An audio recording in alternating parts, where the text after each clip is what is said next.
Καλώς ήρθες στο κανάλι Χαρούμενα Πλεκτά. Χαίρομαι πολύ που είσαι εδώ και μπήκες στην παρέα. Σε αυτό το βίντεο θα δείξω με ποιο τρόπο μπορούμε να κλείσουμε το λάστιχο 2x2 με αόρατη ραφή. Η πρώτη συμβουλή είναι πριν ξεκινήσεις τη διαδικασία να κλείσεις τους πόντους, να κάνεις μια τελευταία σειρά με μικρότερη βελόνα. Θα κάνει τεράστια διαφορά. Επίσης θα υπολογίσετε την τελευταία σειρά να την κάνετε έτσι ώστε να τελειώσει το πλεκτό σας από την καλή πλευρά, γιατί μετά θα το γυρίσετε από την ανάποδη και ξεκινάμε την διαδικασία των κλείσιμων πόντων βλέποντας την πίσω πλευρά του πλεκτού. Και θα ξεκινήσουμε με άλλες δύο βελόνες. Εγώ χρησιμοποιώ δύο καλτσοβελόνες γιατί έχω σπάσει τις κυκλικές μου βελόνες. Αν έχετε κυκλικές, ό,τι έχετε και σας βολεύει, στο ίδιο νούμερο, μικρό να είναι, για να μπορεί να περάσετε τις θηλιές. Θα μοιράσουμε το λάστιχο που έχει τους πόντους, δύο από την καλή, δύο από την ανάποδη, θα τους μοιράσουμε σε δύο βελόνες. Έτσι θα έχουμε στην μπροστινή βελόνα τους πόντους της καλής και στην πίσω βελόνα τους πόντους της ανάποδης.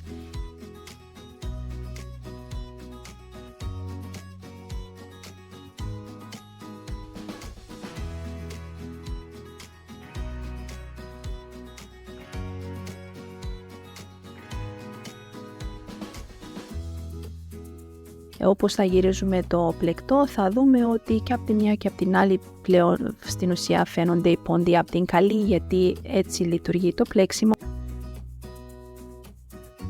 Μείνετε μέχρι το τέλος του βίντεο να σας δείξω ένα κόλπο που να εφαρμόσετε σε περίπτωση που πλέκετε κυκλικά. Αφού περάσατε τους πόντους του λάστιχου στις δύο βελόνες, θα κόψετε το νήμα για να σας φτάσει 3 με 4 φορές τουλάχιστον το μήκος του πλεκτού σας και λίγο παραπάνω αν θέλετε για να είσαστε σίγουροι, αλλά τουλάχιστον 3 με 4 φορές το μήκος.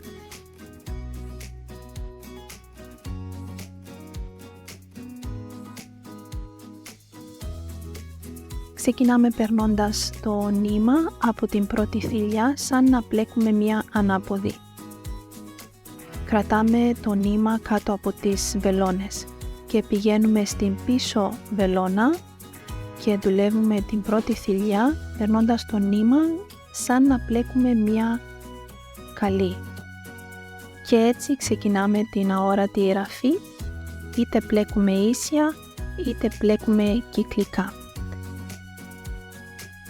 Στη συνέχεια δουλεύω πρώτη την ίδια θηλιά σαν να πλέκω καλή και βγάζω τον πόντο από τη βελόνα και περνάω στην επόμενη καλή θηλιά το νήμα σαν να πλέκω ανάποδη. Αυτό το βήμα θα επαναλάβετε συνέχεια στην μπροστινή βελόνα.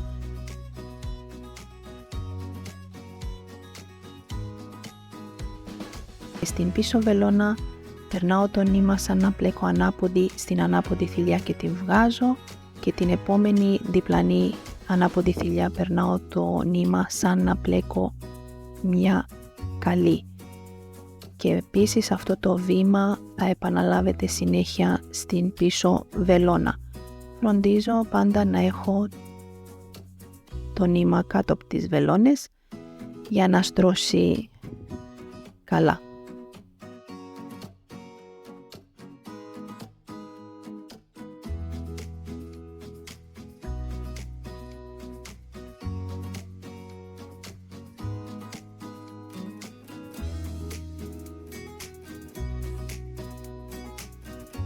Βγαίνει καλή, μπαίνει ανάποδα.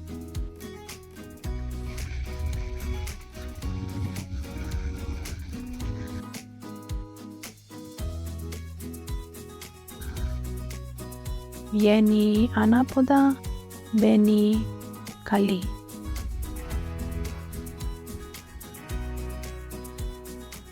Και με αυτόν τον τρόπο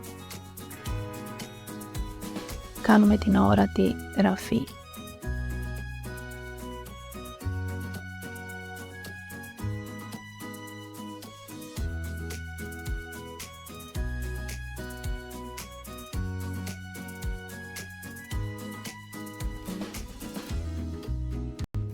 Εάν σας αρέσει αυτό το βίντεο και σας είναι χρήσιμο, δώστε του ένα like.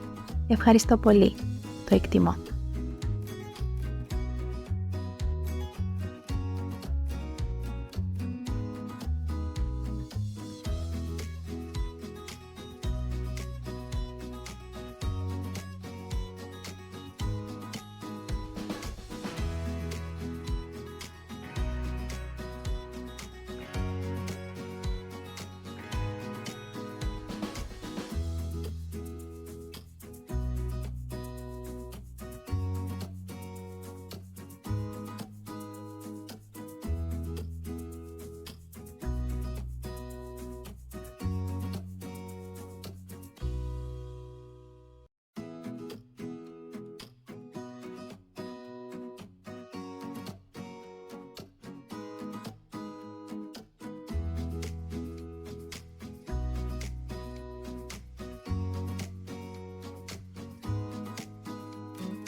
Και τελειώνοντας τους πόντους, το αποτέλεσμα μας δικαίωσε.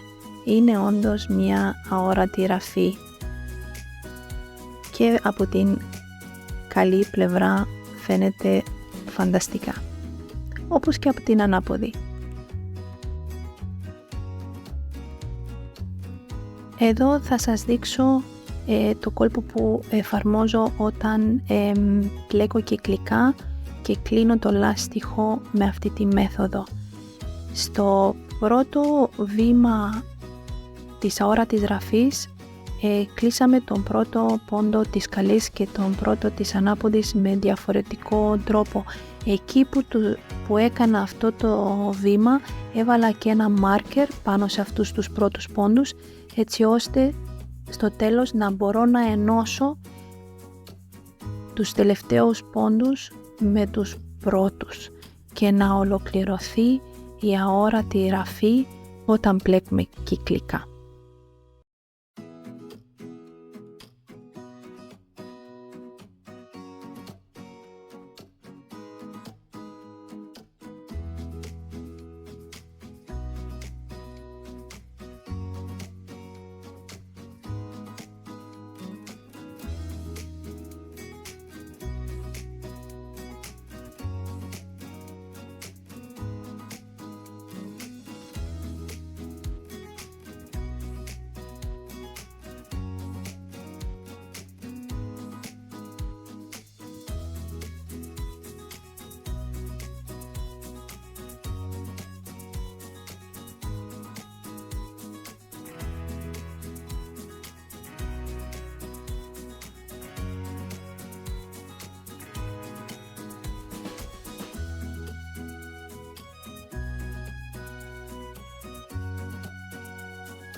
Και κάπως έτσι ολοκληρώνεται η αόρατη ραφή. Αναγνωρίζω ότι θέλει μεγαλύτερη προσπάθεια, αλλά θεωρώ ότι το αποτέλεσμα μας δικαιώνει και αξίζει. Λοιπόν, αν σας άρεσε το αποτέλεσμα που έδειξα στο βίντεο, δοκιμάστε το κι εσείς. Πείτε μου την άποψή σας στα σχόλια, δώστε μου και ένα like για να ξέρω ότι σας άρεσε και θα τα πούμε την επόμενη φορά. Εάν θέλεις να βρεις εύκολα τα διάφορα βίντεο που ανεβάζω, μπορείς να κάνεις εγγραφή και θα μπορείς να βρεις απευθείας από την δική σου σελίδα το κανάλι Χαρούμενα Πλεκτά. Και ευχαριστώ πολύ για την εγγραφή.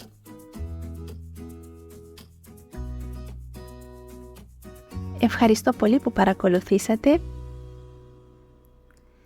Ελπίζω να με επισκεφτείς ξανά.